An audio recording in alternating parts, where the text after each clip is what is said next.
Hold All on. right. Welcome to the IPA-USA Town Hall with Jennifer McCarville and Crystal and Nicole, who will be introduced in just a few minutes. I'm going to share my screen so I can get you up to date on what is happening with IPA-USA, just so you know what's coming up. And Marvelously Made is near San Antonio in Helotes. Is that right? Did I pronounce that right? Am I Yes, close? Helotes. We're on the northwest edge there of San Antonio. Yes, and it's a lovely place, and we're going to learn more about it. So I just wanted to remind you that there are over 400 people registered for the IPA World Conference in Glasgow, Scotland. It is the 6th through the 9th of June. We have 120 people so far of that 400 coming from the United States. And for all of those that are arriving in time for opening ceremony on Tuesday, all the USA contingent walks in together with me holding the American flag. So it's going to be quite fun. There's so many of us. I'm so excited. There's still room if you're interested in going to Glasgow. Today I got a copy of the preliminary program because I'm presenting. Pat, you did too. It's over 400 pages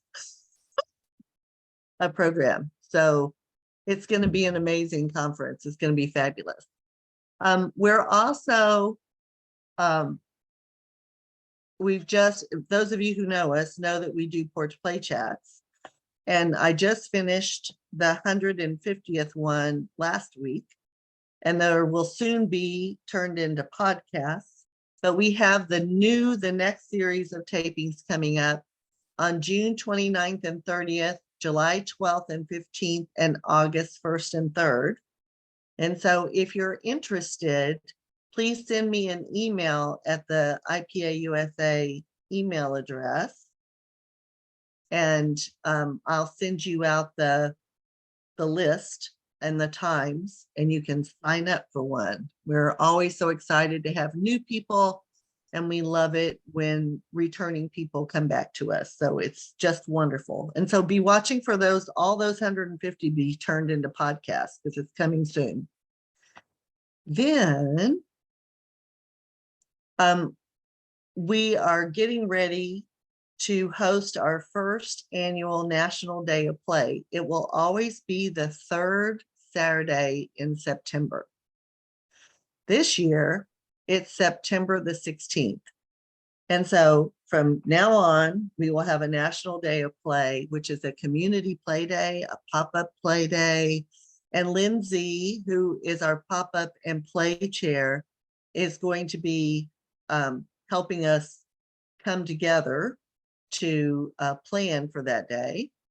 And the first 12 locations who say we'll do a National Day of Play in our community will get a small mini grant from IPA-USA. So I just wanted to throw that out there. Be thinking about Saturday, September 16th for the first annual National Day of Play. And then in July of 2023, we're going to be announcing where the IPA-USA conference will be in 2024 and perhaps in 2025. We have 2 locations who have expressed interest and are working on their timing. And so by the end of July, we'll have the date for the 2024 conference, and it will be in the fall of 2024. So we'll have a little over a year to plan. Okay. Any questions for me before we get started? Okay, Jennifer, do you want to share your screen? So I'm so happy to introduce you to Jennifer McCarville, who is the founder and director of Marvelously Made.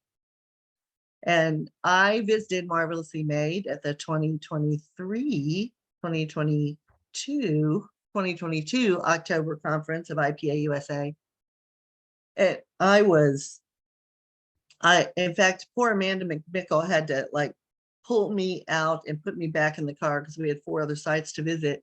And I stayed and took so many photos of this incredible program. And so I asked Jennifer if she and her staff would come on and do a town hall, and their wonderful topic is want kids to read, let them play. So Jennifer, I'm going to turn it over to you and have you let Nicole and Crystal introduce themselves, and off we'll go. Great, thank you. Yeah, we're excited to be here. We were excited to participate in the conference in October too. So it was fun that it was here and we had that experience. So I know the next one will be a huge success. I'm excited to hear where it's going to be. So thanks for the teaser on that. So I've been in early education for over 30 years and serendipitously started Marvelously Made in 2010. We started as a preschool and added kindergarten in year 5 and have grown now. We have through 3rd grade. We actually have an option that's an offshoot kind of called the Collective for children in 4th through 8th grade. But we're going to be talking today about the school for the children 3 through 3rd grade. So anyway, this is Nicole Dugan. She's one of our teachers here. So she's going to introduce herself and tell you her role at Marvelously Made. Yeah, my name's Nicole, and this is my 9th year of working with the kindergarten group at Marvelously Made. 9 years. 9 years, yay! And I just feel so fortunate to be doing it the Marvelously Made way and be a part of this journey. So Nicole's actually been here since the very first year the school opened because her child was one of our first 3-year-olds. yeah, So she came as a mom and then we have a parent advisory board. We put a lot of effort into educating, equipping, and empowering parents. And that's from the very beginning always been a huge, of huge importance to us. And so she was here as a mom and then on our parent council board. And then when we opened kindergarten, she stepped right in. So she's always been here. yeah, Yeah. can't get rid of me. Praise the Lord. So, and this is Crystal Seaford. Hi, I'm Crystal, and I started here as a parent. My son was 4 years old in the preschool, and I may have asked for a job the first day I met Jennifer, just because it felt like a beautiful place to work. And I'm the lead primary teacher, and this is my 6th year teaching here. Yay. She did ask for a job the first time we met. Yeah. And she meant it. Some people say that and then they don't really, but she was all in. So we're grateful for that too. So anyway, I don't know what's happening here. It's telling us something. Are we good, Deb?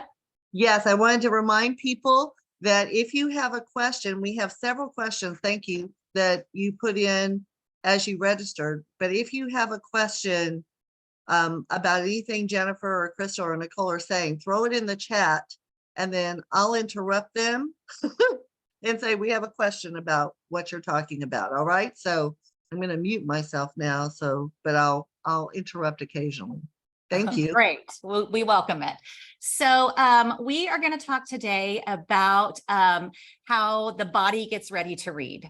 And of course, reading is a huge topic and we know that it's a very important skill, but there are so many things that are happening in play that prepare children to read. So we, like I said, work to educate our parents, and also in our area, our approach is developmental. And where we are, and this is where I was born and raised here in South Texas, and there's not an emphasis on developmental education. And by that, I mean, creating a school that follows the developmental needs of children has been a challenge. So we're also training each other, training the teachers, making sure we're following the development and not getting it out of order. And so in doing so, we all as educators, and then as parents, just having that piece about the way you're having your child educated or choosing to educate them yourselves, we need to understand the development. So the depth of play is often overlooked, except for those of us who study it a lot. So we've worked hard to be sure we can communicate with the parents and the other educators who come through our school about how play prepares you to read. Because before you actually, as we know, before you actually start identifying the letters and the words on the page, there's so much that needs to happen in so many of the sensory systems and of the body. So we're going to just kind of talk about some of those things. It is not all inclusive. There's a lot, and we're going to be talking about primarily younger children. And then there's a shift around 1st grade where there does, and we do believe there needs to be direct instruction coupled with continuing these play activities that continue to strengthen those systems even throughout. They don't stop these types of activities at first grade to exchange them for paper pencil work and sitting at desks all day. They're still playing and engaging their bodies and their different sensory systems in these same kind of ways, right? Mhm. So let's see, here we go. So we love this quote, once you learn to read, you will be free, because then you can read to learn. But that journey is long. And, the research does tell us that by the end of third grade, most children will level out academically, but there will always be children who need a little more time. And so we are getting better and better at being sure we're communicating that. We've had children go through third grade. Do we know our first year we had third grade? We grew third grade very slowly, intentionally. And so with that process of growth, we've been able to build that communication about, they do mostly level out by the end of third grade, but you always have outliers that need a little more time, and that's got to be okay with us. As a society, we've got to learn to be okay with it taking the time it does, and tracking the progress and making sure that nothing's being missed. But here are some of the 6 stages of reading. So it continues on all through life, right? We continue developing in those stages. But the important thing foundationally is that we are wired for language. We're wired for that, but we're not wired for reading, because that's a man-made system, right? So that's where it comes in first grade with some more direct instruction, but we want to get the body ready for that leap as well. But we're wired for language. The right side of the brain is really what has hold until about age 8. And that's where picturing takes place. So I think that's also one of the reasons whole language was such a big hit, and we could teach children to read younger, because the right side of the brain has hold in development until about age 8, and that's where pictures are held. So children could identify words. So back in the day, people were like, oh, look, we can teach them to read sooner because they can tell you these words. It's whole language. They see it, they know it. And but if you spent time in a classroom with young children, there's more to it than that. But I think when you understand the development, you begin to realize, oh, the reason they can is because the right side of the brain holds pictures. It's not that they're learning to decode and read and do all the things that readers need to do. Y'all will jump in, right? Yep. Yeah. Great. I'm doing great. So we want to keep things in order. And the first thing is orality. Barry Sanders has a great book, A is for Ox, and I read it early in my career. And it really impacted me in the way that I approached education with young children. I've primarily taught preschool and taught kindergarten just for a short amount of time. But so really had to focus on the value of what is happening in those preschool years. And this really helped inform my practices and make me really aware of how necessary it is to bring an awareness about orality and the value of that.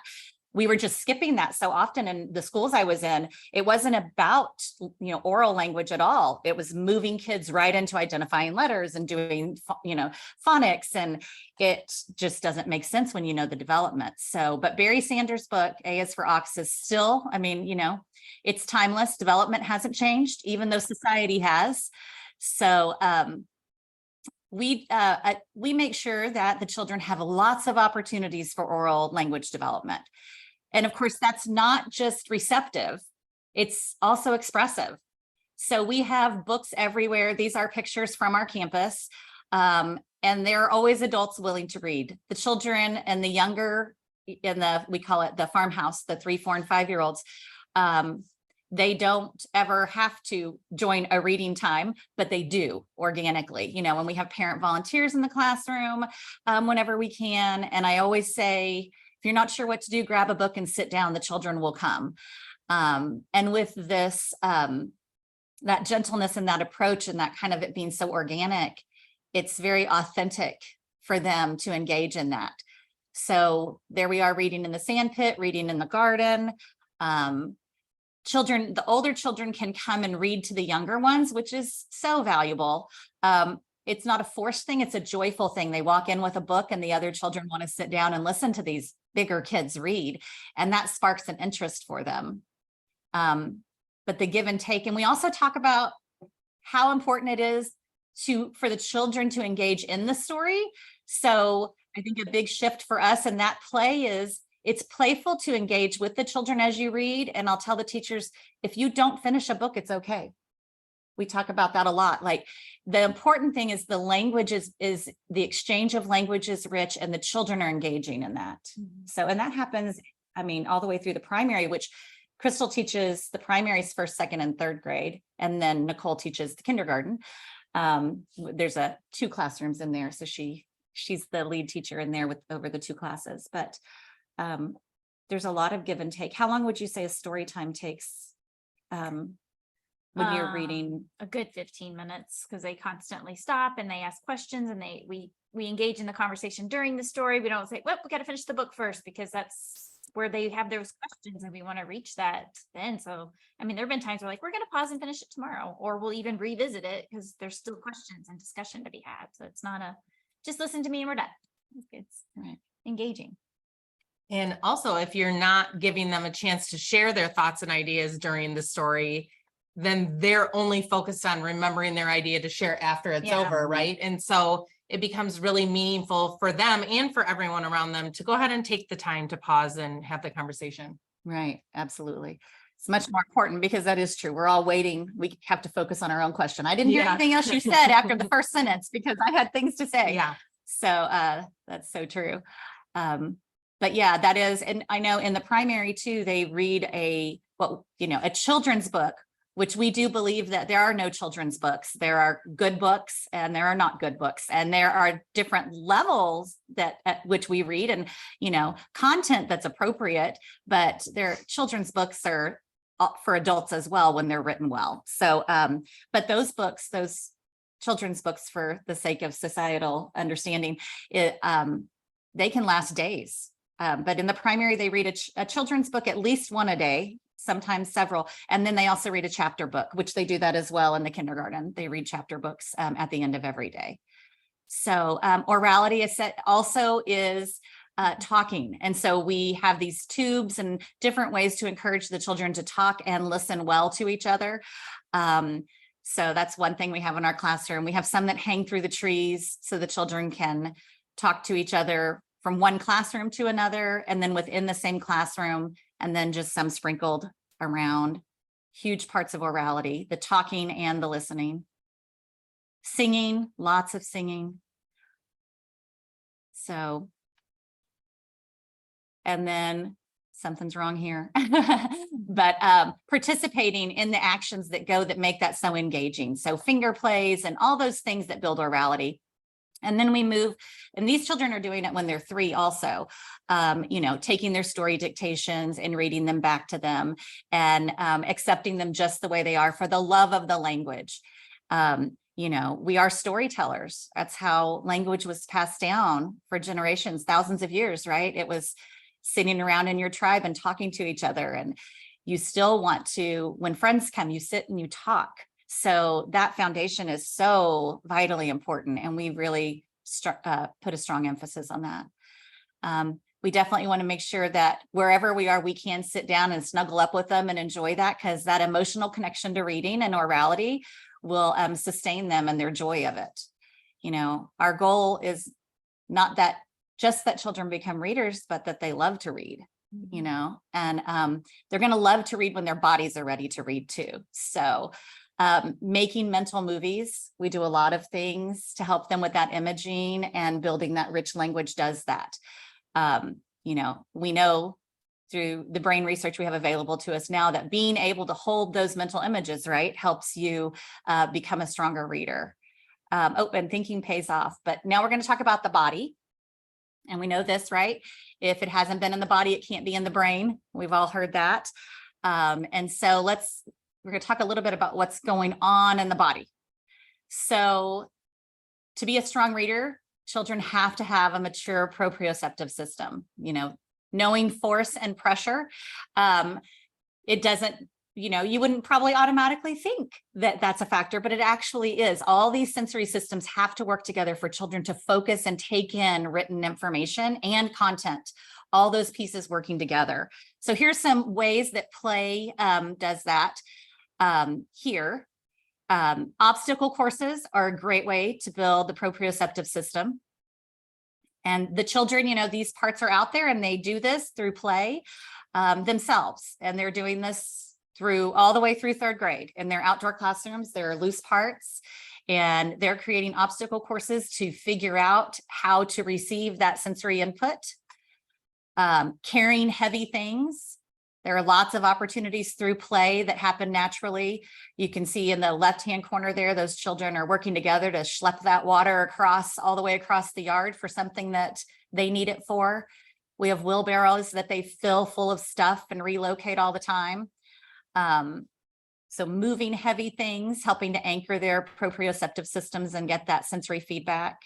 Climbing and hanging from trees. Those are all huge, good feedback for that. And it is naturally happening all the time. All of our children spend a large portion of their day outside. The children come to school until noon here.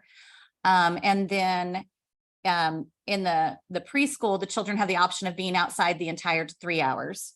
Our outdoor classroom and indoor classroom are connected by a door, so they can move in and out. And in the cottage, you want to talk a little about your rhythm and what time they're spending outside? Yeah, the rhythm of our day. Oh, go ahead. And Jennifer, before you start, we have a question about the age group. So I know 3 to 5 in preschool. Correct. Then where do we go? Well, kindergarten it's really kind of a beautiful thing. Now they're 5 in preschool if they've gotten that extra year, if they're not finished at the farmhouse yet, we call that the farmhouse. Then they move into kindergarten and it's a standalone age. However, you want to talk a little bit about the age differences that you have in there. And because we meet the children developmentally, and of course, our goal is to kind of take those strict grade levels away so that children could really be where they are developmentally and meet milestones, and they're finished here now. And there's no concern or shame in that as long as they're progressing. I mean, there are children who need supports, no doubt about that. There's no school where children will attend when there's not going to be a need for, extra support in some areas of development. That's just the reality of learning and growing. You can't guarantee that they're going to be, nobody's 100% in every area across the board all the time. But we call it the cottage, the kindergarten, we do have some age variances because we're able to meet their development.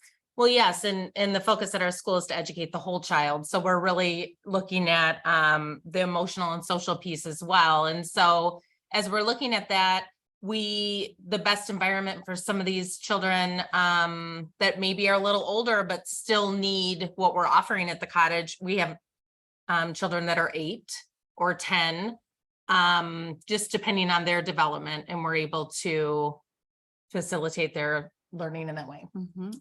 And that isn't, I've taught in many other schools where so much hung on the chronological age that would be difficult for some children. But here, the children, there's just a beautiful acceptance of each child, where they are, who they are, from the families, from the teachers, the children themselves. So we're able to there's no pressure to put them in one of the spaces they're not ready for. And so that's great. And every child's journey is different, right? Whether we're talking about the journey of learning to read or just their journey through childhood. So the fact that we can offer that in this developmental approach we're so proud of that. We're so happy about that, awesome. that we can really stand in that gap for the children. And then the primary currently is first, second, and third grade together. We do love there are some real big benefits to that multi-age. We are growing pretty substantially. And so we are evaluating whether that will stay the same. In fact, next year we have gotten an additional space, and we have already made the decision to move the first grade group out. But again, we don't want it to be the first grade. Each of those developmental stages are named after trees, actually. So we have the oaks, the maples, and the willows.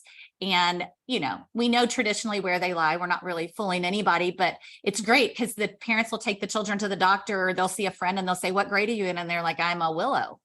And so every time that happens, and the parents, of course, understand what a beautiful thing that is. And so we're really happy about that. But we don't know right now if the second and third grade will stay separate. So we're still kind of evaluating that. but they are multi-age in the preschool. And then we still have children at different chronological ages in each developmental group.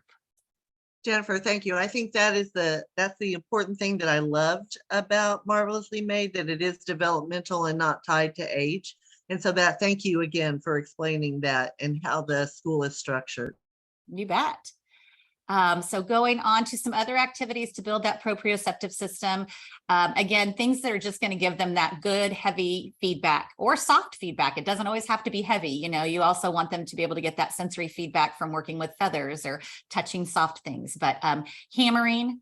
And of course that progresses, and they hammer starting with golf tees, and they move on up to different things. And here they're hammering paint underneath a cotton round with rubber mallets, and then moving on to nails and what have you. So,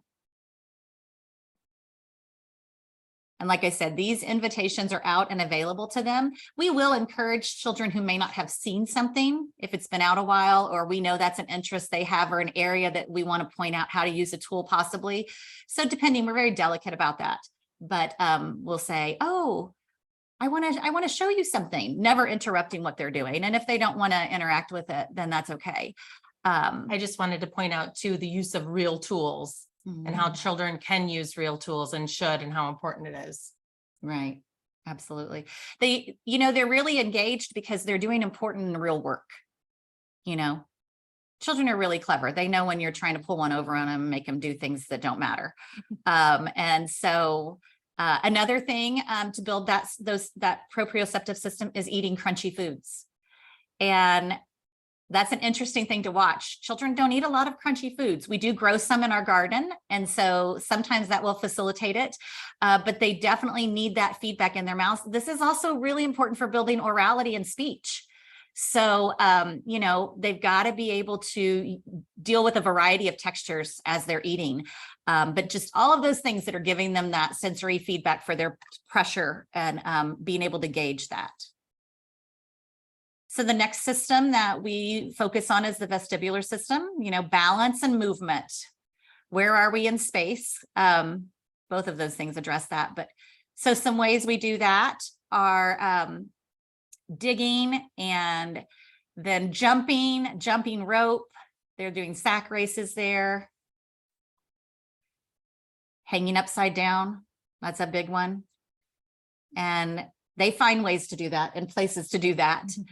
And so the teachers also will hang things in the trees to encourage them to hang upside down, to climb, they'll put things underneath them that will help them get higher. So then they naturally move things around and create more challenges. Spinning is another huge one. They spin on tops and swinging. Oh, yeah, something's going on there. Sorry about that. Swinging and spinning in a variety of ways. We have sit and spins, and then these tops they spin in. And children just spin if they have space. So bilateral integration is very important for reading, using both hemispheres. So we want to give them lots of play experiences for that. And again, we know that play is freely chosen. And so we just give them so many varied options to develop these skills and these systems that they engage in them, because children are curious and they're active and they want to. So we just have to be really careful and intentional about what we're putting out there to engage them. So hand clapping games, really good for this. And the bilateral integration, both sides of the brain working together. So you want to be using both sides. So squeezing bottles like right in front of them there with both hands. So they're having to coordinate both sides of their body when they do that. Riding trikes, bikes, scooters, anything like that, where they're using both sides of their body. Moving on to visual development. And of course, and this is interesting, and there's more and more that I don't know if y'all are, but that we're reading about some misdiagnoses over different reading disabilities that are actually rooted in visual issues, that reflexes that were retained in the younger years. And so because those reflexes and that visual development hasn't happened, and we don't have ophthalmologists here who specialize in that. I think just recently we've discovered one through one of our families who shared that with me. But hopefully we're gonna, as a culture, become more aware, and as educators become more aware that we need assessment of visual development, because retained reflexes and those things impact academic cognitive growth for, the rest of our lives. So we want to make sure that they're having lots of opportunities to focus at proper distances so that they can distinguish letters and words, and tracking and being able to keep their place on the page. So eye tracking and eye convergence, those pathways, making sure we're building them strong. So eye tracking being using your eyes jointly to move across activities. And then eye convergence, bringing the vision together right in front of your nose. So drinking through a straw helps develop that strength for eye convergence, because when they're reading, they've got to be able to look precisely here on the page. So their eyes have to come together and work well. So, when we haven't spent years giving children time to play, and, their bodies are made to learn and develop these skills. That's why play is the answer. Of course, we do believe play in a well-prepared environment that's thoughtful of development is key. But their bodies are wired to learn and to practice the things they need in order to be successful. So they're going to naturally pick up these activities. And then as they get a little older, we're going to give them those activities with expectation, because we know developmentally they can tolerate that focus on something they may not choose. But we want to make sure that we don't skip this. But, pushing down those academics in the reading, and children reading when they're in preschool, and children reading when they're in kindergarten, and reading at certain levels, and pushing them, the pressure to perform those reading tasks versus letting your body develop in all of these areas, the cost is really high, and we see that for a lifetime. So we definitely want to make sure we give them that time.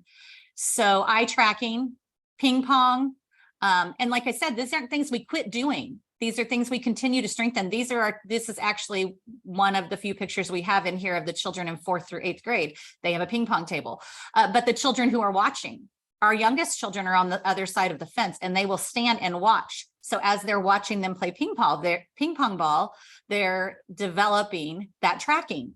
Kids, watching tennis, anything where it's going to move back and forth. So here at eye convergence, these big pegs, she's having to look specifically to get that in the hole, which is pulling her eyes together. When they're blowing bubbles, they're watching what they're doing. So all of this is in play. Also chasing bubbles, that's tracking, watching it and chasing it and exercising those eyes all the time. Tracking here in a variety of different ways, watching the balls on the saucer, watching those plastic springs as they're painting with them. They're tracking them to watch them go up and down. These paper lanterns, these are in the outdoor classrooms, all of this obviously, but they're hanging from the tree, and they're really lightweight. So every time they touch them with the brush, they're moving. So they're doing eye convergence as they're watching the paintbrush, and tracking as they're coordinating, how am I going to get that on there? And so being able to see this and tell people the learning behind the doing, that's how you change the understanding of education, right? So here's another one. He's blowing a pom-pom across the floor. So eye convergence, he's having to focus right there. And then, of course, going back to orality, as he's blowing and using the muscles in his mouth, he's developing his oral language and speech, which are huge. Tracking as we have a magnetic wall, and there they've created a pathway there for the balls. So they're tracking there. And then that goes into weaving and sewing. Those activities are prevalent throughout the classrooms. And then here's, knitting, which so there's another one that is for the older ones. We do have, every once in a while, we'll have a child in the primary that's ready to learn how to knit, but they spend a lot of time crocheting, and they loom knit, embroidery, weaving, felting. And all of those skills, again, are, as they do have those experiences, they're developing the eye visual development they need. But knitting, that's another one that it's both things, and crossing the midline, bilateral coordination. This is kind of, they put it all together here. And then we're going to take questions after this, just talking about how do you know they're ready to read? There are a lot of things for their body, and this is their bodies being ready to read. We're not talking about phonological awareness, which is huge, which comes through orality.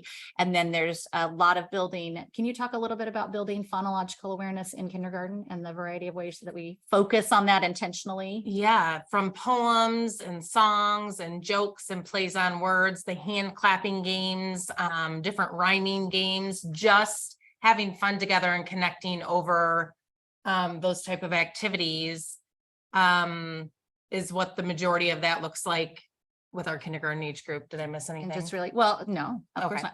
not. And just really playing with language, making silly rhyming words and just bringing their awareness, Tongue twisters was something someone brought up the other day. So then we all started sharing tongue twisters that have been taught to us. And it just kind of happens authentically as you're allowing the time to sing and chant and lots of chants, lots of poems, lots of share jokes. yeah. Yeah. So but some ways, you can tell if their body is ready to read, because these are the other pieces of reading, because there are more, of course, the phonological awareness and those things, but the letter identification, those things, but you can tell. So here's an example, and all the pieces working together.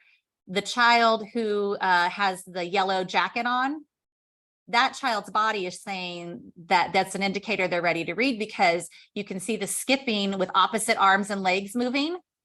That's an indicator that the motor systems are working together. And so that's one indicator. There's not any, end all be all. There's not a single one, they're a combination. And you can see the girl coming towards us. She doesn't have that development in her body yet, where she's swinging her arms opposite. So her body is not quite indicating that she's ready with all of these systems to take on learning to read the written word. So that's interesting. Another way that you can just playfully, and this is not play, but playfully assess to see if a child might be on the pathway close to ready to read, is you can draw shapes on their back, like simple geometric shapes on their back, and they can reproduce them on paper. So you can draw a circle, and if they can write that in a triangle and they can draw that in a rectangle, then that's another indicator that the developmental systems are working together and ready to take on reading. When they start to lose their baby teeth, of course, that happens a lot of different ages, but that's another indicator. Old school, they actually used to have children put their arms over their head. If they could touch their opposite ear, then they knew that those systems were coordinated and it was about time to start learning to read through instruction. So those are just a few of many indicators that they might be ready to start taking on the written word a little bit and having that direct instruction. A lot of people ask, what is the teacher's role when the children are playing? Like, well, what's your job? Well, our job is to observe and facilitate when needed, but look at all the things that we can observe through their play to see if their body is ready and where they are developmentally. So just wanted to point that out. Yeah. And then once, we do, like I said, developmentally, the age of 7 is about appropriate for direct instruction. And that doesn't mean children might not learn to read before that for a variety of reasons. But what we do see consistently, and of course, I don't want to get into writing because we have a whole thing about writing that is very important. Children reading and writing too young are developing motor memory for them that's really hard to break, and then they're struggling. So they're writing so early and they just don't have the simple motor skills or just the practice of starting at the top and pulling down. So and just younger and younger, instead of mark making, they're doing structured writing with them, writing letters. And then even by the time they start, a lot of times at the farmhouse, when they're 3 years old or 4 years old, they have such ingrained poor motor memory habits for handwriting. And that's really hard to go back and undo repeatedly. And so, but writing is another thing with reading. Also doing it so early confuses them, and they skip these steps, and then they're missing this motor development. They're missing this sensory development, this bilateral coordination. And so that doesn't mean they won't read earlier, but pushing them is always going to come at a great cost. And so pushing is, when they're too young, it's pushing. When they're older, it's support. And there is a vast difference, obviously. But we do start direct instruction in phonics in first grade. So Crystal, can you talk a little bit about when they're ready to read and learning to read and what that looks like in primary?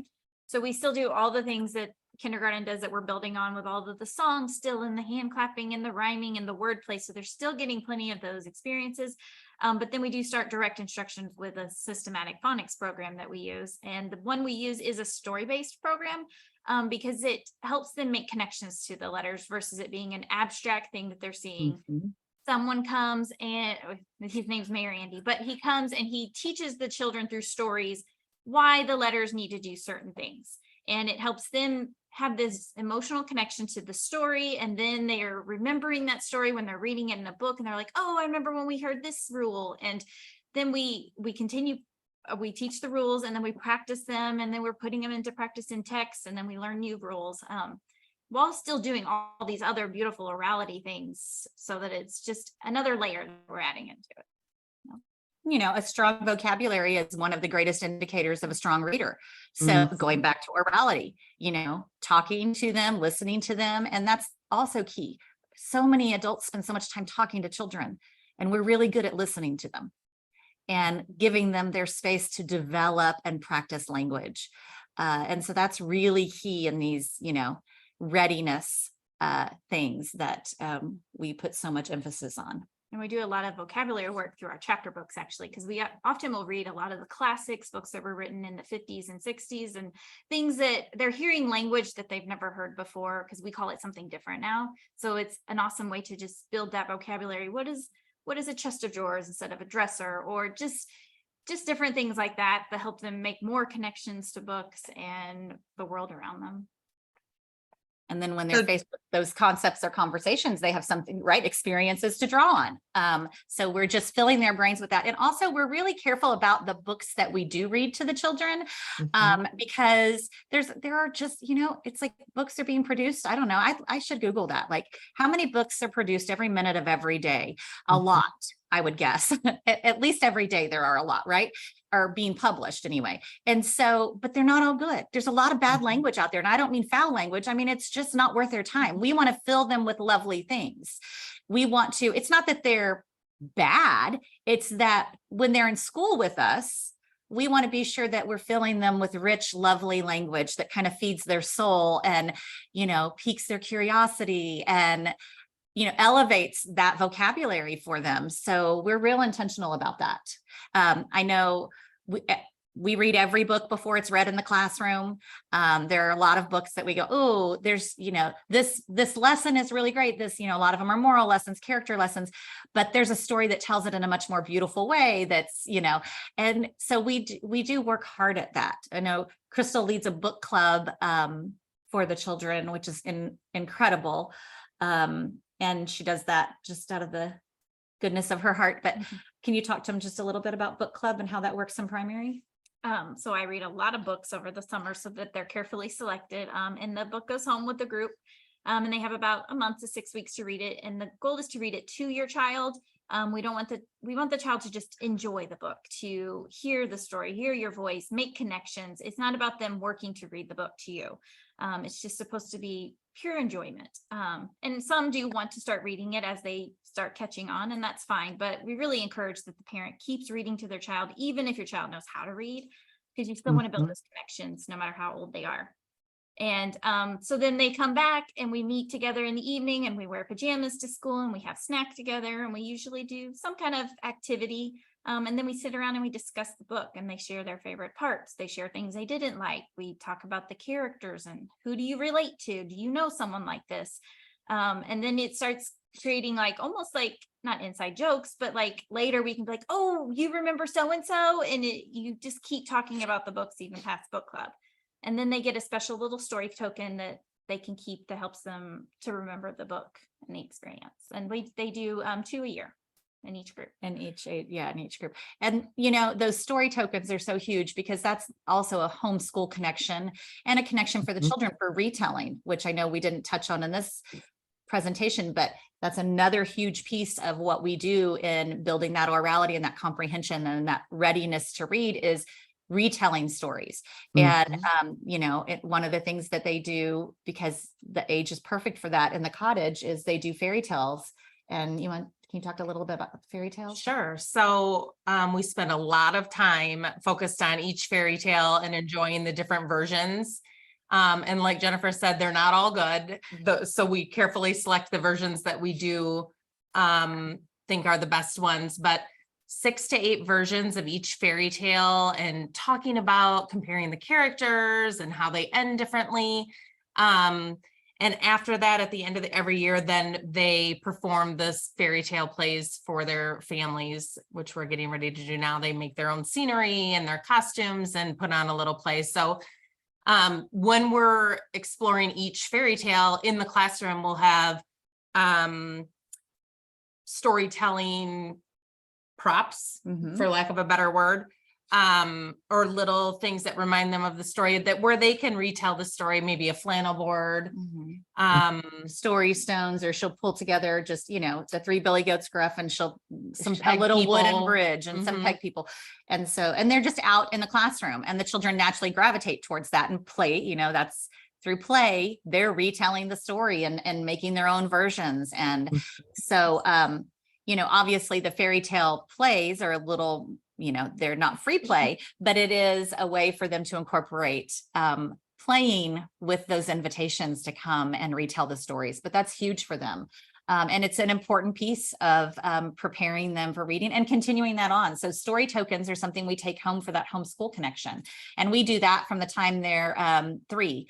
You know, they have a couple of story tokens usually each semester.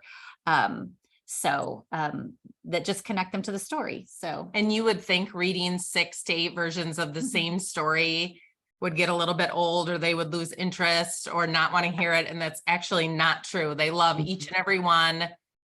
They're retelling it to each other, creating their own versions. And so you can't read a book too many times or hear a story too many times. right. Well, and it's the same thing we do when we get together, going back to that foundation. And the natural thing we do is we share stories. And every time you get together, you know, with family or friends, you're like, you know, Aunt Janet, tell me the story when, you know, you want hearing them over and over. And you do through that, you also build community, which focusing on their emotional needs and their social needs makes them confident, and they can rest in the risk taking of learning, because that's what learning is. It's all taking risk. And so they feel they have a connectedness of language and experiences that are shared, and it helps them be able to grow academically in all areas much more easily. So We have 2 questions. So, okay. And Crystal, I want you're in the primary grade classroom, right? So this is the first, second, third grade classroom. Second, third, yeah. Okay. So just enjoy while we're talking, because it's a beautiful classroom. One of them is, what happens after half a day? That's a good question. So, and why half a day? Well, half a day, because that is really what children need. They're tired after that. They need, you know, we started as preschool, and early childhood goes through 3rd grade. And we do, like Nicole mentioned, you know, educating the whole child is really important. And so many of us say that. We understand there are families that can't accommodate this schedule. That is not what we've been called to do. But I think all 3 of us would say that, you know, it still should be done beautifully and appropriately if it were all day. But for developmental needs, children, half a day is plenty. They're tired after that. They need to rest. They need to process. We don't give children time to process learning. They are so busy. They are going solid for 3 hours. The brain needs time to unpack what they've learned. So forcing them into these long schedules where they're getting up so early. We know that as a society, but especially children, are sleep deprived. We know that families are not having balance at all because children are gone all day long. And then their parents pick them up from school and they are overscheduled. So they're in extracurriculars, and then they're coming home tired, and then they're sending homework home with them. And then, I mean, the whole child needs, educating the whole child means thinking, how much sleep are they getting? Do they have time to rest? Are they having any time to process and unpack their learning? We know that that's hugely important. So overlooking all of those things, we just feel like doesn't serve the children as well. Now you need to make, our parents make huge sacrifices. It doesn't mean that it's easy for all of them. And of course, it's heartbreaking when families can't come here because of the schedule. But, we have families, remote working has increased. That was one of the blessings of COVID, actually, I think, in that people have more flexible work schedules, not educators. We still have to be here. The children come at the same time every day, but other people can do that. But it's hard, they juggle it. They work from home, they take a break, they pick up their children. Some of them, rather than paying for full-time care, they have a nanny come and get them. We just have a few that do that. But some of them have family, but not all. We're a military city, USA. And so we have a lot of people who don't have families, who they make it work in a variety of ways. We have been humbled and amazed at the things parents have done in order to accommodate the half day. So they do a variety of things is the answer. And it's not easy, but it is really good for the children, and the families are happy. Overall. It allows them to be bored, have a little time to be bored, which then helps them to be curious and develop other interests that they'll have time to pursue. So, well, and then they learn, we have I know we're talking about reading specifically, but these things all support reading. But we have a strong emphasis on handwork here. The children are learning how to do a lot of things. So some of them are going home and they're writing books, and some of them are going home, the things they have time to practice what they're learning and to really embed it in their brains. So those neural pathways are being practiced in genuine ways, and they're being solidified for the long term. So they're not getting pruned away and they're not forgetting. And so that's huge. But, we have children. One of the children who learned how to crochet at school, then loved it so much, she continued to crochet, like within a short amount of time was creating her own patterns, had a booth at one of our local town events where all of her things she created were displayed and she sold them. So she went through the whole process of how you make money, there was so much rich learning in that, where if she was in a full-time program and all of her days were scheduled in every minute, she didn't have time to pursue any interest. So these children are able to take things that spark their curiosity or their interest, and they have that time to go deep with them for what they're interested in. And so it's a nice balance of being able to do that as well. And I think the whole point about children need time to reflect. And we know that children's anxiety levels are huge because they're rushed. I think it's a beautiful way to give them that ability to reflect and to think and to experiment and to explore when they are only in for a half day. So another question, how and where did you learn all these indicators? All teachers should know these. Amen. Well, we can't specifically tell you the source for every indicator, but every indicator actually has multiple sources. So if you wanted to do that research, like I said, I've been doing it for over 30 years. We've been doing it together for 13. And we've been doing it together for 7, because 2 years you were here before you came on staff. So, we spend a lot, there's a lot of self-education, but it's out there. It's child development and brain research, and it doesn't change. So our expectations have changed, but what children need hasn't changed. How they thrive, how they develop, you can push it and get them to perform, but the longevity of that, like those neural pathways staying for the long term, that is being compromised. We see that again and again. There was, the Tennessee study, which is famous, like, we forced them and we pushed them in preschool, but by the time they were in 3rd or 4th grade, they hated life forever. Like, it's not worth it. So the indicators are there. I can't tell you specifically these because they come from a variety of sources, but a lot of it comes from people who specialize in development. So, and one of the things I'm horrible at is recounting names or I'm just really bad at that. They can attest to that.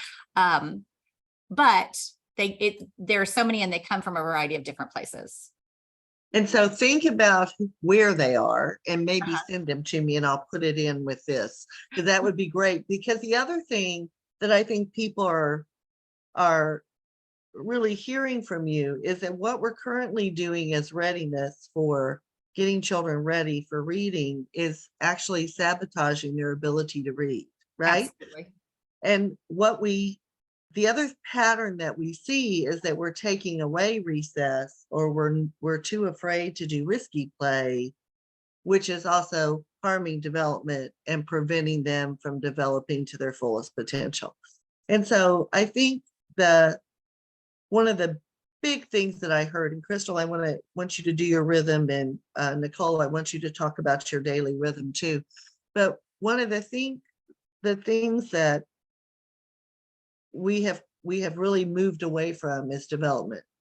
And then thinking that children have to be 5 or must be 6 by a certain age before they can enter school, regardless of where they are developmentally. And so we've really sort of messed ourselves up. And so I think Marvelously Made gives us another approach to doing what is best for children. And that's why I love you guys. So Crystal, Nicole, can you talk about rhythm in kindergarten? Sure. When the children arrive, we're in the outdoor classroom, they go inside, they set down their things, and that time is really for them to meet their first hour needs, to connect with a friend or look around and see what's out or the new materials for the day. And so we're outside for probably 30 to 45 minutes to let them get ready for the day, and adjust to whatever their morning was like. Well, and I know what she's saying is ready for the direct instruction piece of the day, because all of those experiences are in the outdoor classroom. There's painting, there's science experiences, there's obstacle building, there's reading, there's story dictations. So during that time, there's no time that they are not truly engaged. And, they have story retelling pieces will be out on picnic tables. So the children are moving through all of those things at their own pace, spending as long as they need to in those areas. So when she's saying get ready for the day, she means they're going to move in for a direct instruction gathering time. And I also mean, we've allotted for some time to, just like when we show up to an event or to work or whatever, to chat with a friend, to share something that's happened to you that you're really excited about. So that time's also letting them, on purpose. It is intentional. It is intentional. Thank you. Sorry. It is intentional as well. And that is true because, nobody arrives here at work. The children come at 8:45. So the teachers are here 7:30, 8 o'clock, and they don't come absolutely ready to hit the ground running. You say, good morning. How are you? You have the water cooler talk. You're like, children need that too. But, for some reason, there's often an expectation that they walk into school and they start with instruction. And so, and then they can't focus, and then they're in trouble because they're talking. But, we really know children are whole people, and we don't want to treat them in any way we wouldn't treat an adult. We need to respect those transition times and then they're fully present when it is time for those experiences. And like Jennifer was saying, the loose parts are already out there. So if they're ready to jump in and make a fort or work in the sand pit or paint or go to the woodworking table, it's already set up and ready for them to jump in. So they can start that then if they want. And then when we're ready, we head inside for a gathering time, a whole group gathering time, where we might do a poem of the week and read a story together, joke of the day. And then we move from there into a morning work hour where we have different invitations set out and the children can explore what they're interested in and where they want to work. Then we go back up. I was just going to say, just so you have an idea of what goes on in that time too. Kindergarten, they have a huge block area. The children build freely in there. They have games on different tables the children go to. They have art areas and writing centers. We don't call them centers, but areas, because we don't call them centers because everything's pretty fluid and they can move things wherever they want. There's a huge home area inside. The children can, so there's lots of still creative play, building those, images on their brain, doing a lot of that orality, tables of exploration for science, retelling tables. And the children during that time, they do move freely, and the teachers also pull them to introduce them to new concepts or new skills during that work block inside, we call it their inside work block. Yes, thank you. And then we head back outside into the outdoor classroom for another hour and continue working out there. And then we end the day with one more gathering, teacher-led gathering time, where maybe there's a new math game or a science experiment, or right now we're rehearsing our fairy tale plays. And then that's it for the day. Then you read a novel. Oh yeah, we read from a chapter book to end the day. And That's that's the day. Time flies. Every minute So counts. I don't hear Jennifer and Crystal and Nicole. I don't hear any technology anywhere. Well, it depends if you consider hammer technology, No. but Yes. we are screen free. Yeah. So Very important. So please hear that Very- loudly. They are Yeah. screen free. we are screen free. Absolutely. Yes, we are screen free for the children in the classrooms 100%. It's important to us. They don't need that. And it actually robs them from other learning that they need to be doing. And yeah, it's not even a problem. They're so engaged. They're so busy. They're not, right. It's just beautiful. No screens. You're right. Thank you. No screens. I had to throw that in because that was the other thing I loved. Okay. Crystal, daily rhythm. All right, so our day is a little different because we do have 3 different age groups, and we do split off the first graders for instruction. So I'm going to just talk about the second and third graders, how their day goes, because we flip-flop our days halfway through. So we're a team of 4 teachers. 2 teachers are outside, 2 teachers are inside. The second and third graders start their day inside. They do start their work. They have a math journal they do some copy work, but they do have time built in so they can say hello, check in with their friends, share something while they're working. So it's not like a come in, don't talk, sit down. Then after everybody's here, we move to the rug for kind of a mini gathering. We do a riddle of the day, kind of a change from the joke. With riddles, it's a little more of a brain teaser. We play with language a little bit more. It can be an adjustment because they're like, those aren't funny, but Which is one of our favorite stories. We had a child that moved from the cottage into the primary class in first grade. And that first week she was here, she got in the car and told her mom she had missed the first couple of weeks, so she didn't know they were doing riddles and not jokes. And she got in the car with her mom and she said, "Oh, Miss Crystal told a joke today." And she told her the riddle. And we don't remember what it was. I don't know if you do. The age one, what goes up and never comes down. What goes up and never comes down? Your age. And she goes, "Miss Crystal's not good at telling jokes." So because she had no idea it was a riddle or what a riddle was. She had missed that little piece. So anyway, so they do the riddle of the day. And the teachers bring them at the beginning of the year. And as we move into it, we let the children bring the riddles in, and they try to stump us every day. That's the goal. Can you stump the class? We also do either a math talk or some type of word talk. We don't focus on both each day. So if it's a word talk, we're playing with words. What do you notice in these words? So we're starting to see, can they find the phonics rules in the words that they're seeing? Then we just kind of talk about what's expected of them that day during the day, because they are ready for more assigned work, direct instruction. So they have what's called a contract, and it has their daily work they need to complete that day before they can choose free choice activities. So then we have our morning work block, and one teacher pulls the second graders to do a direct teacher-led instruction, and the other teacher is supporting the children as they're doing their independent work. And then we'll flip-flop the groups, and then they do their independent work and they're doing their instruction.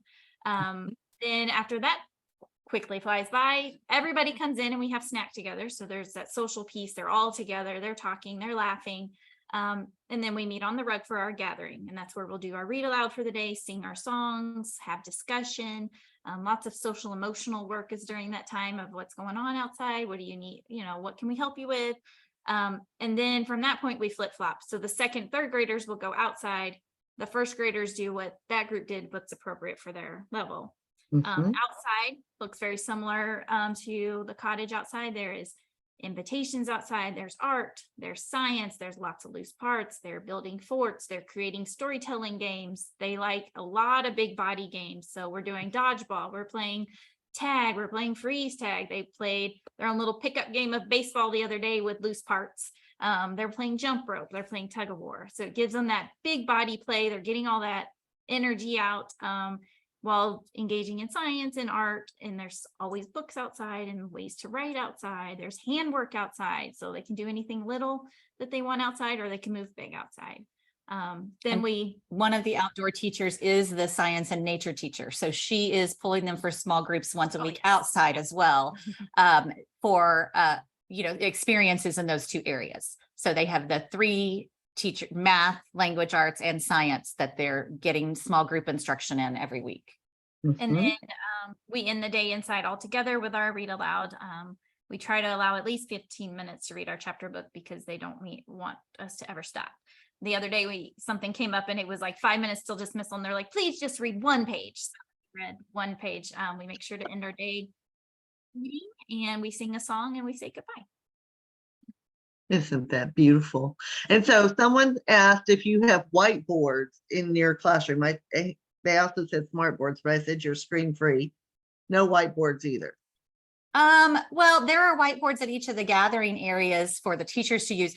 Going back to writing for just a minute, they're talking about whiteboards for teachers anyway, but in this intentional planning and creating environments where children learn, because they're naturally wired to do that.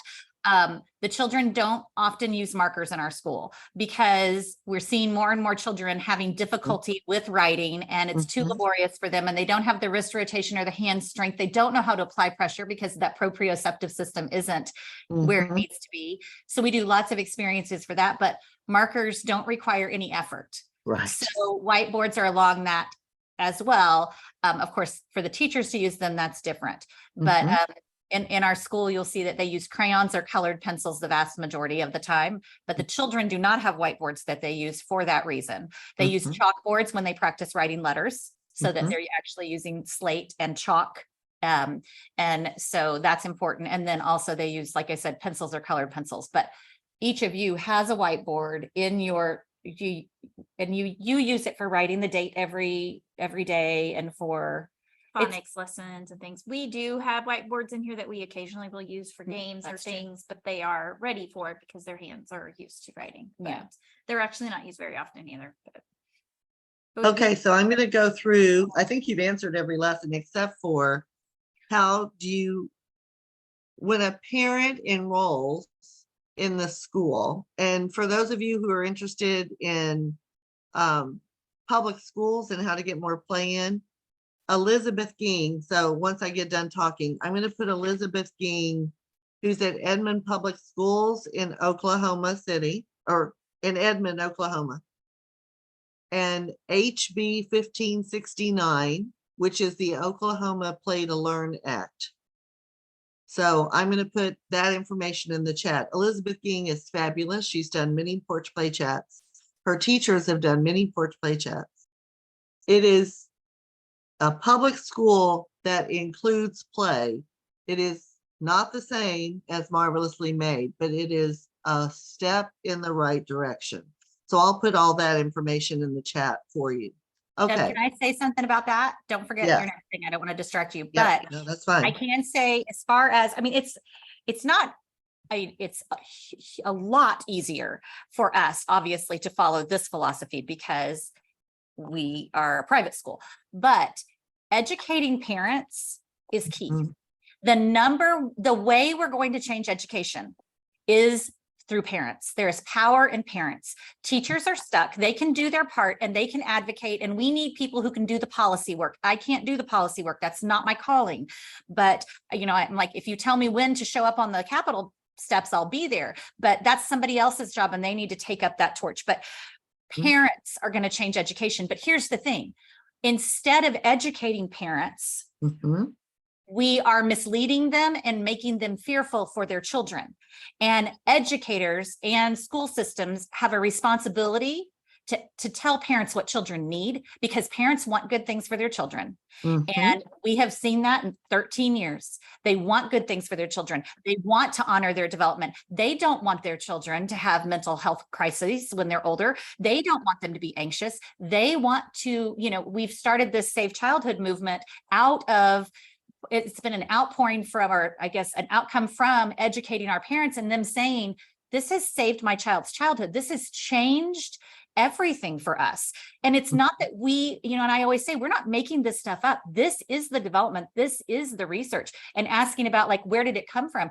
100 different places or more. Like, I can't give you a book. If I could give you the book that it's all comprehensive in one place, I would, but you have to, it's crazy what we have to go through to pull it all together.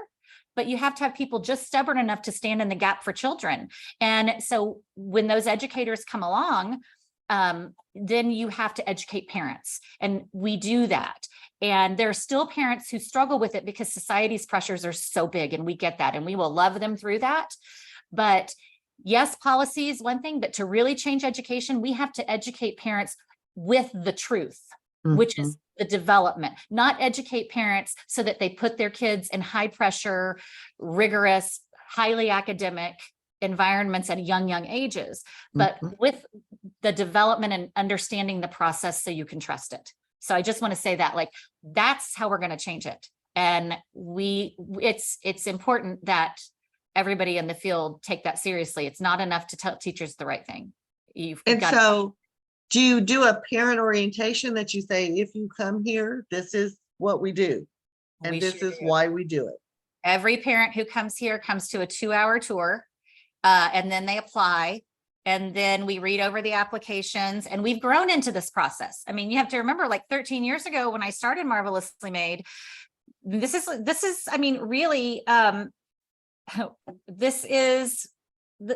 approach is radical. And how sad is that? Because it's really not, it's just, we can't see more than 200 years in the past, because this is how for thousands of years people were educated, through experiences and play and walking alongside adults and trying real things and, trial and error. That is how education happened. But we can only see about 200 years back, which is in these systems that are so inappropriate, or grown to be more and more inappropriate for children, right? So I don't remember the question. No, you were talking about engaging families. Engaging families. So we grew into, that's not uncommon for me.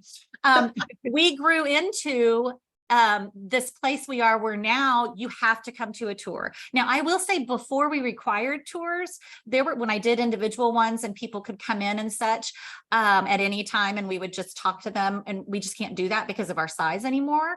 But there were still times very early in this process that I said to parents, it's important to you. What I hear you saying is you want your child to learn Mandarin when they're 4, and you also want them to be reading by the time they're 4 years, 2 months. This isn't going to be the place for you. You won't be happy here. So I'm not going to give you a registration packet. I want you to find a place that's going to match. My job is not to sell the school. My job is to tell parents what we believe, why we believe it, and how we do it. And if this is what they want for their children, to partner with us. And they partner. Our parents, they make the school, they take the school to a level that we could not even fathom. They are here, they're in the classrooms, they volunteer in genuine ways. They're cleaning, they're involved in deep ways. And so that's a huge piece, but they understand the value of that, and they see it in their children, So that coming to the tour is something that we've grown into. And then they do fill out an application. We read over it. If there's something in there that we feel like might not align with our philosophy, this has just happened with a few families because it's registration season, and there was one today that, Allison, who was here earlier, called one of the parents who's applied, and, we just like, we heard you say that what you are really looking long-term at a charter school here that's really rigorous, academically rigorous at very young ages. And that's not what you're going to get here. Now, I would make an argument on another platform or another occasion about this is academically rigorous, but what the charter school they were describing is very different approach to education from us. And we didn't want them to register because we didn't want them to be unhappy. Now, we didn't tell them they couldn't register. We just wanted to clarify that point before we registered their child, because we want the family to be happy here. That doesn't mean they know everything. We want to help and grow together. But that was huge. It was like, oh, that school is very different from what we do. The children walk with their hands behind their backs, and the pencil has to be just so in first grade and kindergarten, and they have 2 hours of homework every night. And if that's where you're going, you're not going to be happy here. We're afraid. So we cleared that up. They were like, oh no, we know. And they cleared that up and they're registering and we're so happy. But that's why we go through that process, because we want to make sure that, because it is, unfortunately, it's a very different approach to education, but that's just because society has changed what that should look like. That's not because it's what's right for children. So as we were, and if there are any other questions, throw them in the chat for me. As we're closing up, because it's been wonderful, as I knew it would be. As we're closing up, how many children total do you have? 148. But next year we are growing that 4th through 8th grade, because we've been fortunate enough to get another location, another space for them to add to that. So we'll be doing tours for that age group probably in May. As we get settled there. And we also are going to add a program for 2-year-olds next year as well. And so that will grow a little bit. The 2-year-olds I think it's going to be the Nook, a nursery school, a marvelously made nursery school for children 2 and 3. So that will change our numbers. But right now we started with 17 in the first year and we're at 149 in year 13. So it works, people. It works. So you haven't been there, so I'm going to try to describe it to you. They're in this row of little houses, cottages. Tell me if I'm getting them wrong. And as there were businesses there and those businesses left, Jennifer adds them into Marvelously Made. And you haven't talked about the animals. So talk about, so it is precious. So truly each one of these age groups or each one of these little developmental areas are houses. And they start with the youngest ones, I think, and then they move on. Is that right? I can't remember. Yes, pretty much. Yes. And they move down the row. You kind of back and up and over. Yeah. Now it's kind of a zigzag. Now they start up here in the corner, like, you know, where you came in, Deb, and then they go back to the cottage, then they come up to primary, and now the collective is down the road just a little bit. Do you think I was going to get you? Is down the road just a little bit. So that is correct. I did see one question, which I don't know why I randomly saw that, but someone asked if 4th through 8th grade is all day. It is not. So 4th through 8th grade. And again, that goes back to our strong commitment to the community. And if you have a child who's in kindergarten and a child who's in 5th grade, your family wants to have that time. And so but they do need more instruction time at 4th grade than they can get in a 3-hour day, is, you know, our belief. So that is called the collective. And excuse me, it's a homeschool hybrid. So here in the mornings in community, they do all those things that you do so beautifully in collaboration and community. They do science, history, art, handwork, all of those things. They have social, you know, social time, games, playing games and those things. And then their parents teach them language arts and math at home. So the parents take that piece of educating them. So how brilliant is that? Like they get an individualized language arts and math curriculum, which is where children start to struggle, right? As they get older, because you get lost in this group or what have you. So they get an individualized language arts and math curriculum. And then in collaboration, they do all the other things. And we started it because of COVID for our teachers' children, because we were here having school and, you know, they didn't want their children on screens and full time and all of those things. So we had a space that we had just started to lease before the pandemic hit. And so we decided that this was our pandemic Band-Aid, that we were going to, you know, save these children during this time and give them, you know, we were going to protect their mental health. We were going to make sure that they felt safe and all of the things. And so we said, okay, but school ends at noon. What are we going to do? We can't do this. And so of course we found a way, and then it's so beautiful. And both of these teachers have children in it. So that's why I keep looking at them, because they were the reason that we started it. And so I don't know if either of you want to say anything about the collective and how that model works for you. And I mean, my son was leaving primary. It was going to be the first group to leave primary on. He was the third grade group. It was the first time, and we were registered in a new school. And then it all came up, and I go, "Do you want to stay at Marvelously Made?" And he was like, "Why would you ask me that?" Of course I do. So, and now both my boys are in it, and it's beautiful. They're so excited every day. They teach me new things every day that I didn't know. And then the homeschooling piece was an adjustment for us, but we found a rhythm that works for us. And I love that too now. And do parents ask you for what curriculum? Or do you just say, here's the stuff? yeah, which one do you want to talk about that? We spent that summer going through lots of curriculum and vetting a lot of them. And then we chose some that we recommended, and we strongly encouraged them. And in primary, those that are going to the collective, I meet with their parents and I tell them, I recommend these curriculums for your child. I know your child. I know these curriculums. I think they would do best with it, and even what level they should start at. So it's kind of a beautiful transition. And for the most part, they usually work out well. But the beautiful thing about homeschooling is if it doesn't work, you can switch at any point in the year. And there have been several that have done that. And we're still learning more curriculums. And even this year, we're like, how about this one? So it's a beautiful collaboration that we can do for them. Yeah, this year we had a group of parents switch to a different curriculum, and they're all finding success in it. I was one of them. Yeah, you were one. And it was not one we recommended initially, because we were looking, so many of those, and there are so many, but the homeschool curriculums are all integrated. So you'll have like a topical study, and it goes through science and, all, and because they do get science and history and art and handwork here at school, we primarily started out looking at ones that were kind of encapsulated math and language arts. And now we found that some of them have changed a little bit. So there are always new options. Yeah. But, That's fabulous. So, all right.